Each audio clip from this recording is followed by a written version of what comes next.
তার ঘরেতে কালকে ডাকাত আসছে, ওই মুখে টেপ পেঁচাইয়া বই আপনার টাকা পয়সা অলংকার এগুলা নিয়ে গেছে। এরপরে গরুর গোয়ালির চাবি চাইছে, গরু মহিষ নেওয়ার জন্য প্রস্তুতি নিচ্ছে। তারপর এলাকার লোক আইসা স্বাভাবিকভাবে নিয়ন্ত্রণ করছে। তখন বাজে 10:15, তখন আমি বাজারে সেলুনে চুল কাটাইতেছি। তখন আমার বড় ভাই ফোন দিছে বাটাজের থেকে, গাড়ি নিয়ে গেছে বাটাজোর। ফোন দিছে হাসিম কই যে আমি বাজারে সেলুনে, যে তাড়াতাড়ি বাড়ি যা, বাড়িতে লোক ঢুকছে। কে লোক ঢুকছে বাড়াতে? হ্যাঁ, আমার দমক দেয় কইছে। পরে আমি একটা অটো নিয়ে তাড়াতাড়ি আসছি। আইয়ে দেখি আমি এটা ঢুকতে পারছি না। আমি ডাকতে ডাকতে মানে গলা সিলে ডাকছি, ডাকতে আমি বাড়িতে যে লাডি নিয়েছি, বাড়ির ভিতরতে লাডি নিয়ে তারপরে আমি বাড়ির ভিতরে ঢুকছি। ঢুকে আমি বারিন্দার সামনে খাড়াচ্ছি, দেখি বারিন্দা আগলা। পরে বারিন্দার উপরে গেছি, দেখি যে দরজা আগলা, ঘরের যা কিছু আছে সবকিছু এলোমেলো, কাপড় চোপড় সবকিছু এলোমেলো। ওই আমার যে ভাবি, হ্যাঁ মানে উপরে হে পড়েছে, পিছনে হাত বান্ধা, মুখও বান্ধা। পরে আমি তার চিৎ করছি, আমাদের কোনো জ্ঞান নাই তার। তারপরে আমি তার মুখ খুললা, হাতের বান খুললা, পরে হেসে বারিন্দাতে নিয়ে পানি ঢালছি লোকজন নিয়ে। আর তার মেয়ের জামাই আসছে, তাকে নিয়ে পানি ঢালছি। আর অন্য বাড়তি কোনো লোক পাইছি না।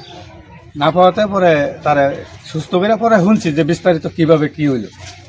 একজন মহিলা আসছিল আর 8 জন পুরুষ, এবং বয়সে 8 জন পুরুষ আসছিল।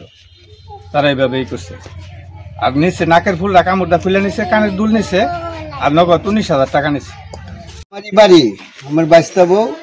পরে আমি আসছিলাম বাজার মসজিদে একটু আজান দিই। এশার নামাজের পরে আমি শ্বাসটুলো বইছি। একটু পরে খবর হয়েছে যে আমি ডাহাত ঢুকছে। পরে আমি আবার টস আডা হলো, 2 আডুর সমস্যা। তখন আমি তো এই খবর হই না, আমি একটু দুর্বল হয়ে গেছি। পরে আমি শ্বাসটুলো বইয়ে গেছি। অনেক পরে বাজে বাজে একটা ব্যান গাড়িতে পরে আমি বাড়িতে আসি।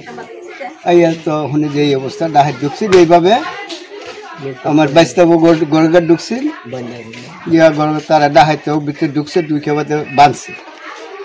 তার বান্ধা মুখ আটকাইছি, বান্ধা বাদে তার জিনিস হাতে নিছে। নায়ের গয়নাটা নিছে, কানের গয়না নিছে, আর বাদ বাকি গয়না যাচ্ছে ওই 2 মেয়ের গয়না যায়। ও হ্যাঁ আবার ঘরের ভিতরে ঢুকে ওই গয়নাটি ফ্রিজের ভিতরে ধরিয়ে নিছে। পরে টেহারা আত নিছে, টেহারা সরে হেলাবো। এই মুহূর্তে তার আত ধরে সন্ধ্যাবেলা আপনার আমি মনে করেন দিনের বেলা আমার একটা ছাগল হারাইছি।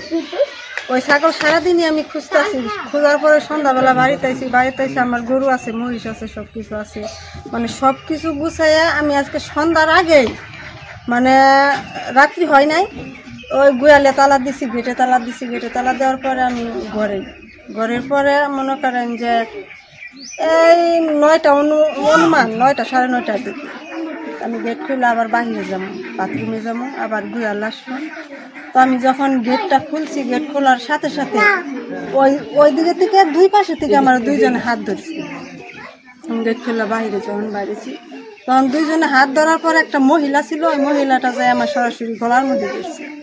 যখন গলার মধ্যে ধরছে তখন মনে করুন ধরছে ওরা হালকাভাবে এক হাত দেওয়া ধরছে, আরো হাত মানে পাও মনে করুন যে ওই আরেকটু নিচের দিকে থাকার কারণে আমাদের যে শক্তিশালীভাবে ধরতে পারে নাই। ধরার না পারাতে আমি ঝিংটি মেরে ছুটে আবার ঘরের ভিতরে গেছি। এই লকটা চাপাইতে পারি নাই, কিন্তু ঘরের ভিতরে ঢুকে আমি ঘরের লকটা চাপাইছি। চাপাইতে মনে করুন যতটুকু সময় পাইছি আমি, আমার আলমারিতে স্বর্ণের অলংকার ছিল আমার ছোটো মেয়ে, আর কি এক বাক্সের ভিতরে যা ছিল ওইটি আমি মানে অন্য জায়গায় নিয়ে সেভে রাখছি। রাখার পরে টাকা ছিল, ওই টাকাগুলো আর কি 19,000 টাকা ছিল হাতে নিছি। হাতে নেওয়ার পরে তারা অন্য রুমের দরজা দিয়ে ভিতর দিয়ে ঢুকে যায়, ঘরের ভিতরে ঢুকে যাওয়ার পর ওই হাতের টাকা দিয়ে আমার হাতেই ছিল, ওইটি আর কি জুড়ে জুলিমে 3-4 জনে আমার ওই হাত থেকে টাকা নিয়ে গেছে। পর ওই আলমারির ভিতরে যা কিছু আসছিল কাপড় বা ওই অলংকার যা পাইছে সবই তারা নিচ্ছে। আর যা কাপড় চোপড় ছিল ওইগুলো সব মানে ওরা ঘরেতে সরাই ছিটাই ফেলাই দিচ্ছে। ফেলা দেওয়ার পরে যখন আমি চাবির আর একবার চাইছি, আমি কইছি যে না, গোয়ালের চাবি দিন না, গোয়ালের চাবি আমার কাছে নাই, গোয়ালের চাবি যার কাছে সে বাজারে। যখন ওই কইছে তখন একটা ছোটো ছুরি ওইটা আমার গলার মধ্যে ধরে হাতও বাঁধছে, মুখও বাঁধছে। মুখ বাঁধার কারণে আমার দুইজনে ধরে রাখছে, দুইজনে ধরে রাখার কারণে আমি আর কিছু করতেও পারি নাই। যার কারণে আমি যতটুকু সময় পাইছি আমি ওই কিছু অলংকার যদি না সরাইতাম হয়তো ওইটিও নিয়ে যাইতো তারা। তো নগদ টাকা নিচ্ছে 19,000, ওই অলংকার নিচ্ছে 3 আনা, আর আপনার যে ওই টাকা নিচ্ছে 19,000 টাকা। তবে আবার হুমকি দেওয়া গেছে যে পরবর্তী টাইমে একটা বিপরীত ধরনের সমস্যা হইতে পারে, তারা আসবে। কিন্তু গরুটি উদ্দেশ্য করে ওরা আসছে, যখন গরুটি নিতে না পারছে, বাড়িতে মহিলা একা ছিল, তখন ওই ঘরে ঢুকে এই সমস্ত নিয়ে গেছে আর কি। দুপুরে ছাগল একটা হারানো গেছে, সারাদিন ছাগল খুঁজছি, কিন্তু যারা ছাগল নিছে ওরাই রাত্রে ওরাই আসছে। এবং কি ওরা বলছে যে ওই আমার স্ত্রী বলছে যে তোমরা বোধহয় ছাগল নিছে, কয়টা জানোস তো আবার কষ্টে, কিন্তু আমরা তো লোক চিনি না।